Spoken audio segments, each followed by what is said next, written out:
Today we'll be discussing the theme, why me?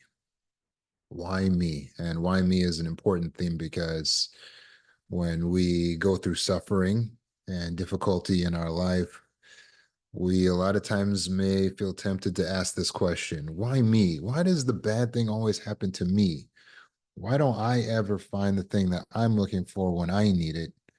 When I go to the store, why are they always out of the thing that I needed when I got there to get the thing that I went there to get? Why does the bad things always happen to me? Why am I treated unfairly in my family? Why am I treated unfairly in the workplace? Why me? We can go through small things that are inconveniences like stubbing our toe or not being able to find our favorite shirt when it's time to go. And we can go through large things like the loss of a loved one, family member, destruction of property. We could be born in an area where there's war, uh, like what's happening in Israel right now, where there's just missiles coming down over their heads, hitting schools, right? So it causes suffering. And we could ask ourselves, why is this happening to me? But in asking a question like that, we could be missing the point. So it's important for us to get the answer to the question of why bad things happen to good people, and for us not only to know it cognitively, but to understand it deep in our heart. Otherwise, it can cause us to stumble and to lose our faith. And to that, we have to turn to the scripture. So we go to the very beginning of time at Genesis chapter 3.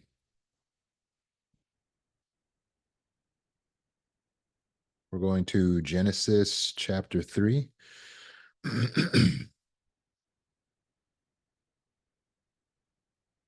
And as you recall, God had created a beautiful paradise where there was no suffering for Adam and Eve to live in, the first man and woman.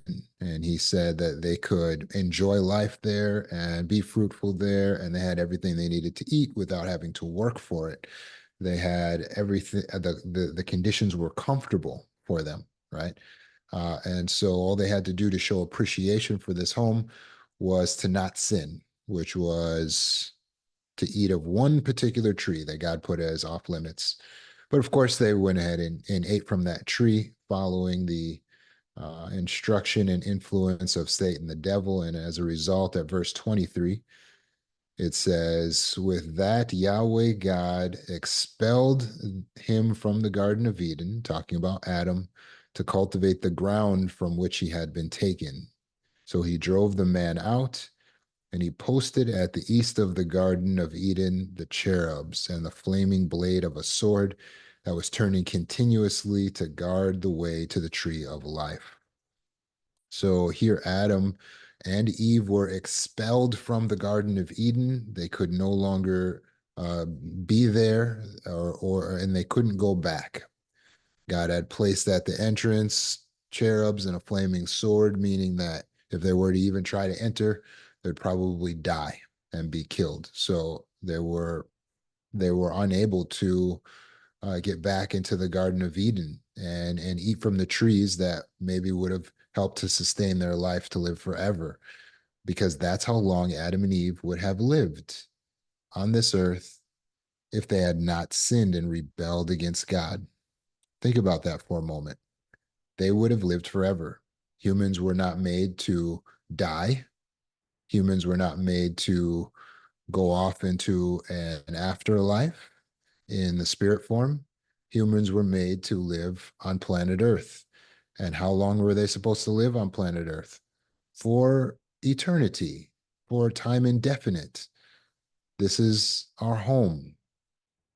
And Adam and Eve got expelled from the home. So now it says that he would have to cultivate the ground from which he came, because he was made from the dirt. He was going to have to now work in the dirt. And that is exactly how we live today, an agricultural society where we have to actually till the ground to get it to produce fruit for us so that we can eat. Now, modern times. We're not all literally in the ground, but it still works around that agricultural society in an economy where we're getting the dollars, we're getting money for ourselves so that we can trade it to get the food that's being farmed. This is more difficult than it would have been originally. Life was not designed to be this way. Just the very fact that we have to work is going to cause suffering. Just the fact that we are out of the Garden of Eden, out of God's protection, is going to cause suffering. But remember, Adam and Eve are no longer perfect. So, one of the reasons why we see suffering in this world is because mankind, humans, are imperfect, which means that there's humans who do bad things, and that causes suffering. So, humans can do bad things to us. They probably have. And when that happened, it caused you suffering. So that's one of the reasons why we have suffering, not to mention our own imperfection. Haven't you ever made a decision that you regretted? We all make imperfect decisions. And when we make decisions that um, really reflect that sinful or imperfect nature, then we have to suffer as a result of making a poor decision. So, is there any other reasons why we have suffering on this earth? Well, yes. At Ecclesiastes chapter 9, verse 11, it points to another thing that we will have to face being outside of the Garden of Eden. We're going to Ecclesiastes, that's a small book after Proverbs, chapter 9 and verse 11. Uh, Notice what it says there. It says, I have seen something further under the sun, that the swift do not always have the race, nor do the mighty win the battle, nor do wise always have the food, nor do the intellect always have the riches, intelligent always have the riches, nor do those with knowledge always have success, because time and unexpected events overtake them all. Time and unexpected events are overtaking us all, meaning that just because you're wise doesn't mean that you're going to be successful or you're going to be rich. Just because you're smart doesn't mean you're going to always get your way. It's not that simple. You could do all the right things in this world and still suffer because time and unexpected events befall us all. Outside of the Garden of Eden, now we are subject to randomness, which means we can just be in the wrong place at the wrong time. We can just step out in the street and get hit by a car. Or like what's happening in, I believe it's North Carolina, after Tropical Storm Helene, they're underwater, their towns washed away. Just wrong place, wrong time. And these are the types of things we'll experience outside of God's protection, outside of the Garden of Eden. So, what about us as God's people? Is God maybe putting us through difficulty because he wants to test us? He wants to see what we're made of? Maybe he's trying to ascertain who's the good people, or maybe he wants to teach us a lesson. Is that why we're going through suffering? These are good questions that have a good answer.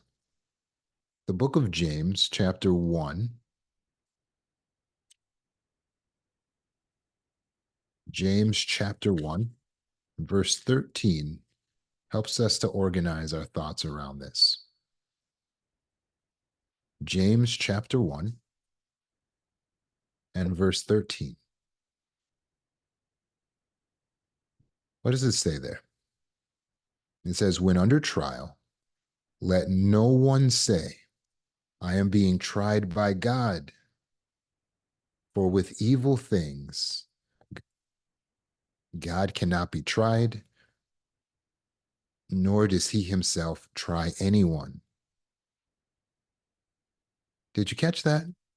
It says, when under trial, don't say, God is testing me. God is putting me through this trial. God made these bad things happen to me. Because with evil things, God does not try anyone. He would never, he would never do something bad to you to find out something he already knows about you. He would never put you through suffering. He would never take away your family members, your house, your cars, your money, because he wanted to test you.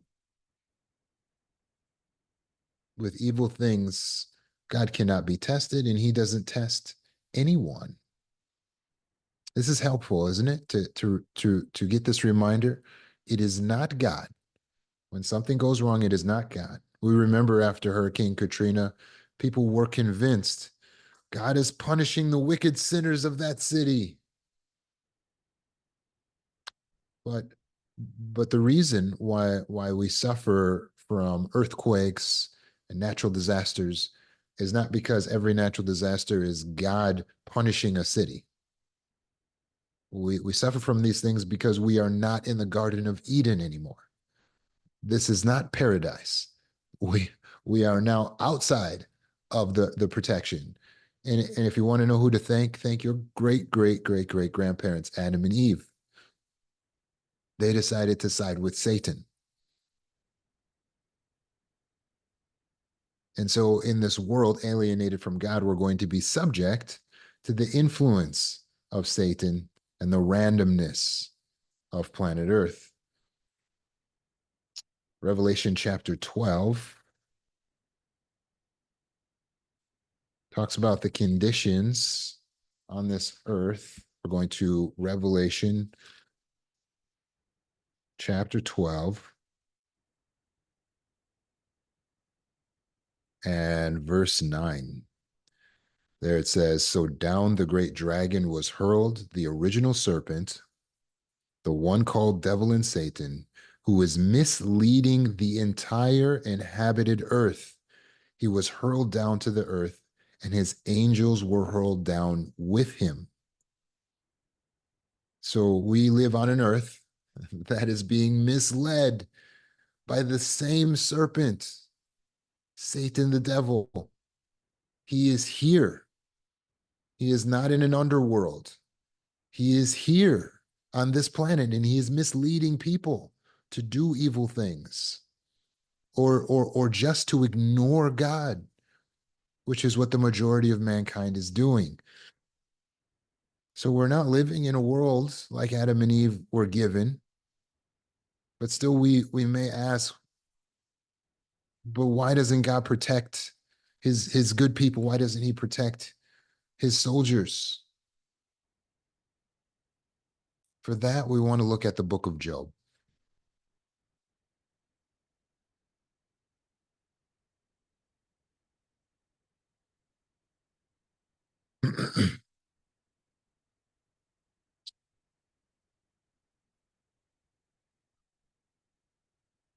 We're going to Job chapter 1. And we're going to read about Job. So we're going to start right there at 1 verse 1, and we're going to read through into chapter 2, but just put yourself there so that you can really extract the details of Job's life, because Job wasn't just any normal person who was just eating and drinking and taking care of himself. He was special. 1 verse 1 says, there was a man in the land of Uz whose name was Job. He was an upright man of integrity. He feared God and shunned what was bad. So we see he was a godly man. But look at his life. 7 sons and 3 daughters were born to him. His livestock amounted to 7,000 sheep, 3,000 camels, 1,000 cattle, and 500 donkeys, along with a very large number of servants. so that he became the greatest of all the people of the East.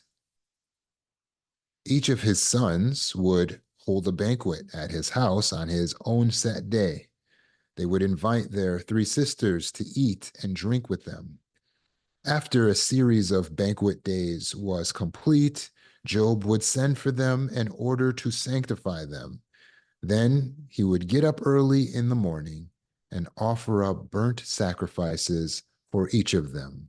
For Job said, maybe my sons have sinned and I have cursed God in their heart.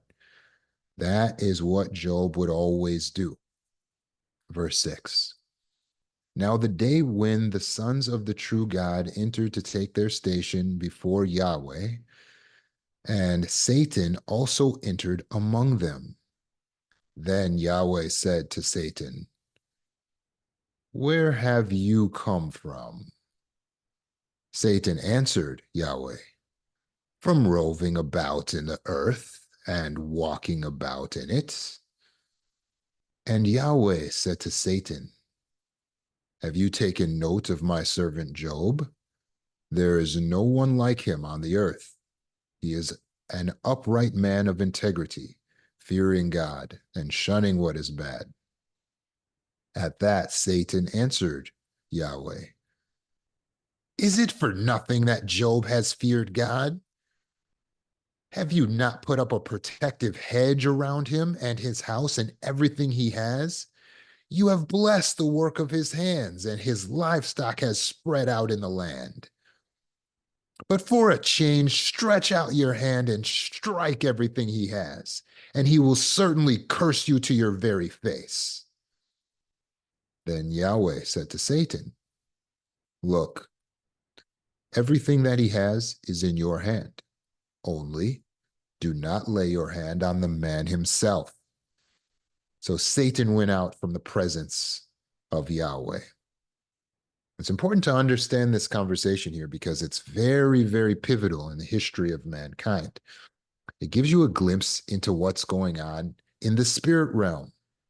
And there in heaven, when the angels came to take their station before Yahweh, the Most High God, Satan decides he's going to ease his way in there too, being that he used to be a former good angel, now turned wicked.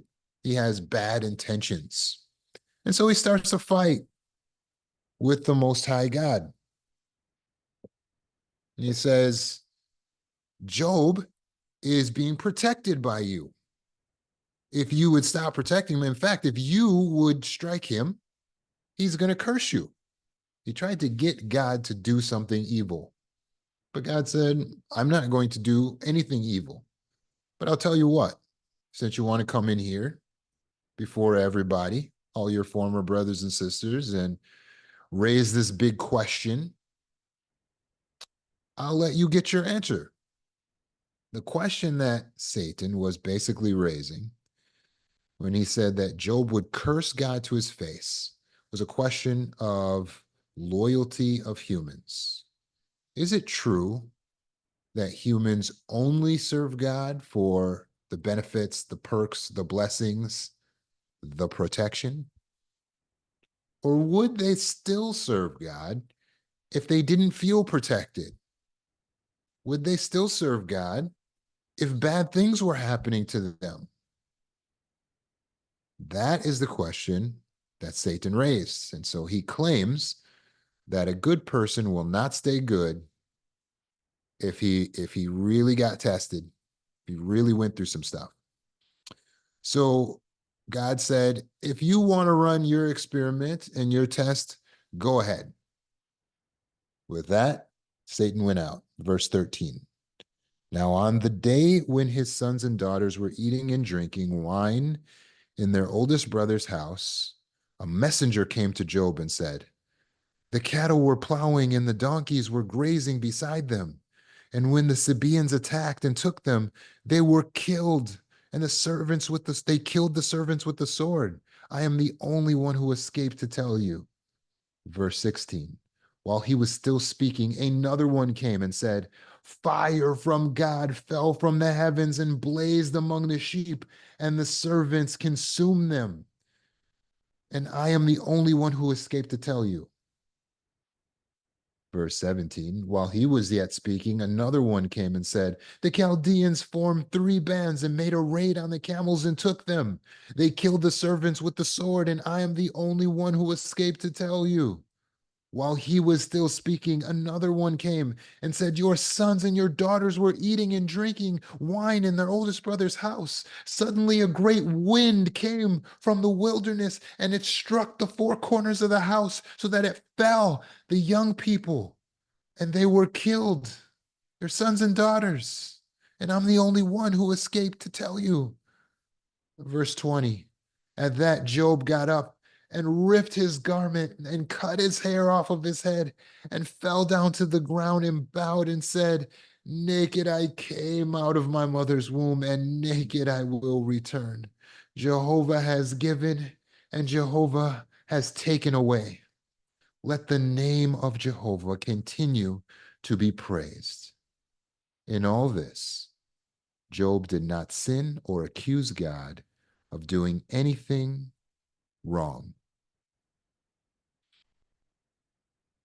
Wow, well, Job was having a bad day. One after another, his servants come in with some bad news. Now, you and I know who really made all these bad things happen. His cattle, his livestock killed, his servants killed, and then finally his children killed. One time it was marauders, it was robbers who came and did it. Another time it was fire that came down out of the sky. Another wind came. But you and I know who this really is.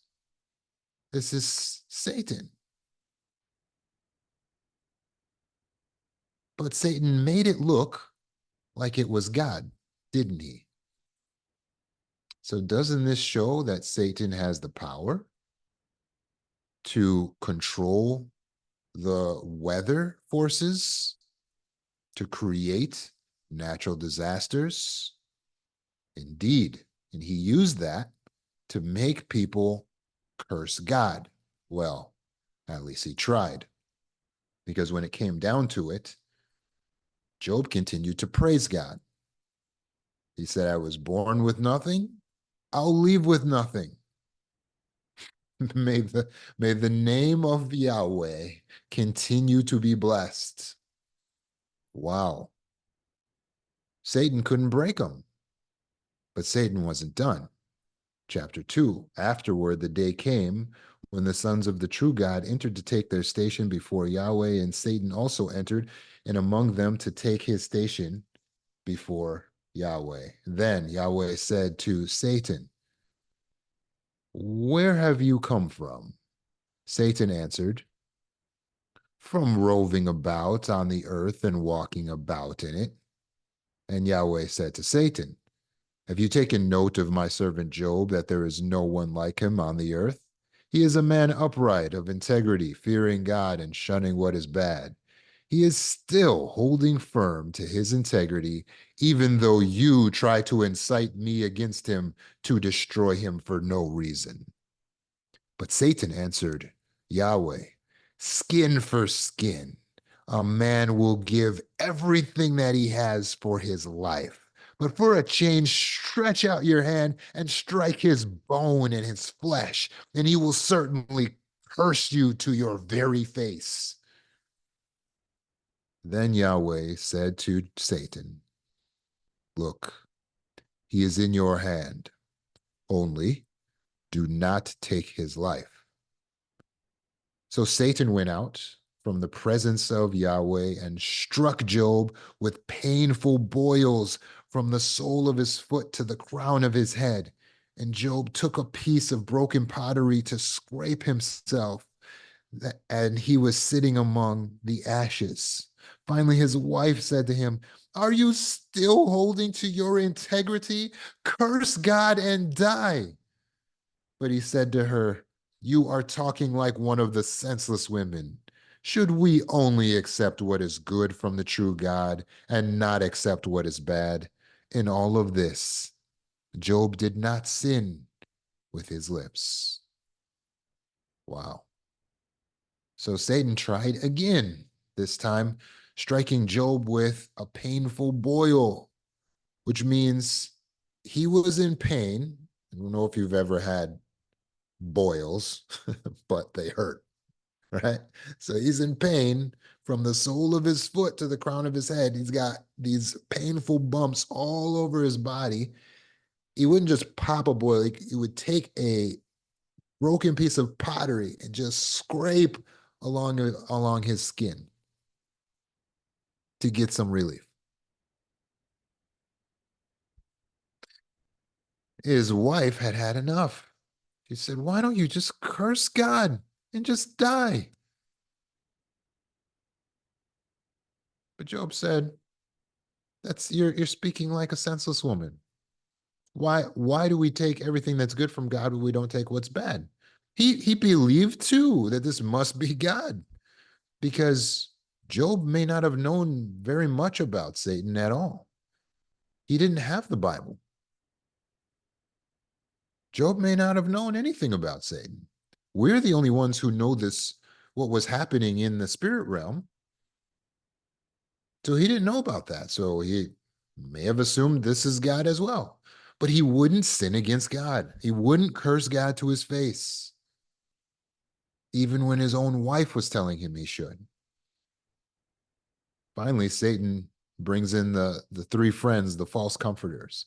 These friends sit and talk with Job, and the entire time they're trying to convince Job that he's being punished by God. And still, Job will not break his integrity to God. He refuses to sin against God. And in the end, what ends up happening? Look at Job chapter 42.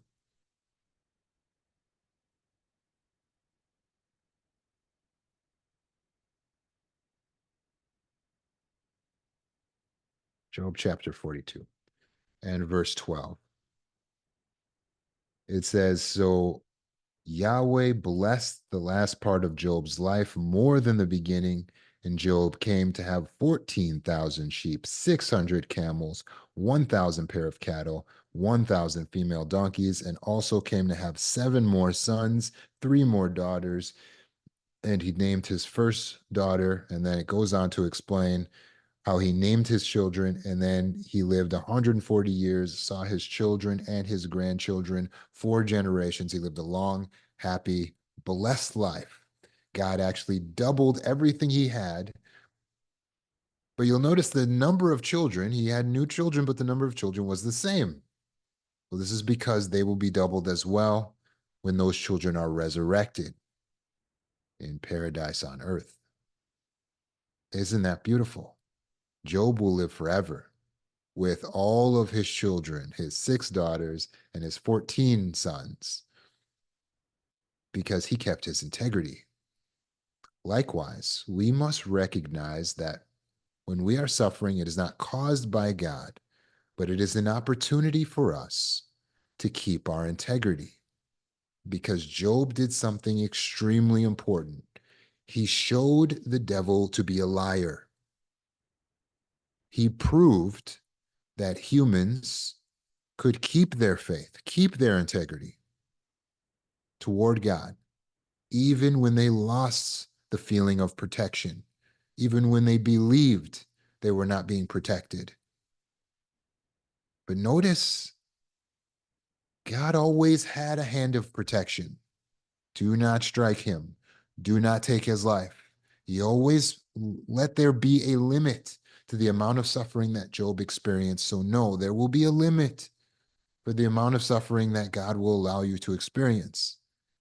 You may not feel the protection, but you are being protected. You may suffer loss, but you are still loved by God.